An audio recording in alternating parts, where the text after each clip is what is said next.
Vítajte pri mojom ďalšom videu. Dneska tu máme stojan na parapetu alebo plot, čiže na kovové povrchy v takýchto dvoch maličkých krabičkách. V prvej máme samotný stojanček s magnetom, ktorý sa pripevní na kovovú plochu. V druhej máme teliesko do adaptéru na stožiar, ktorý bol priamo pribalený k Starlinku. Čiže teliesko si vložíme do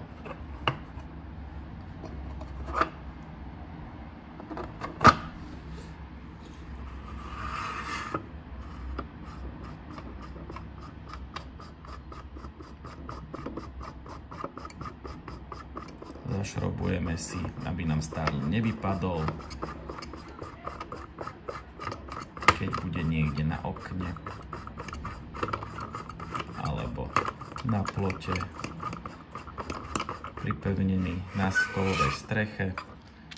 No a primontujeme si ešte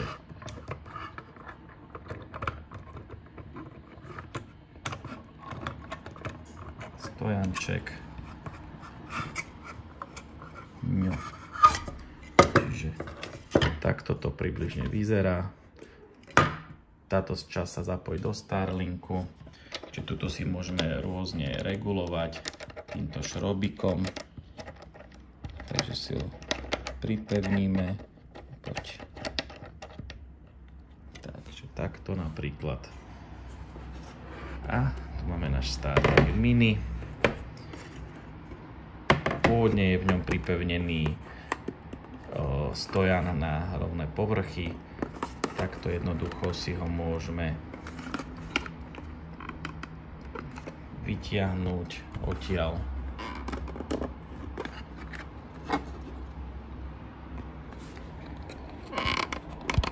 Zatlačíme a potiahneme to celé von.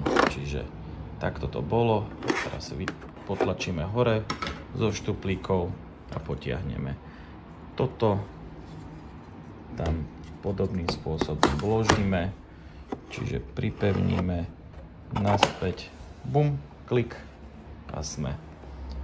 A môžeme Starlink umiestniť kdekoľvek na nejakú kovovú plochu a využívať super rýchly internet do sytosti, ako potrebujeme.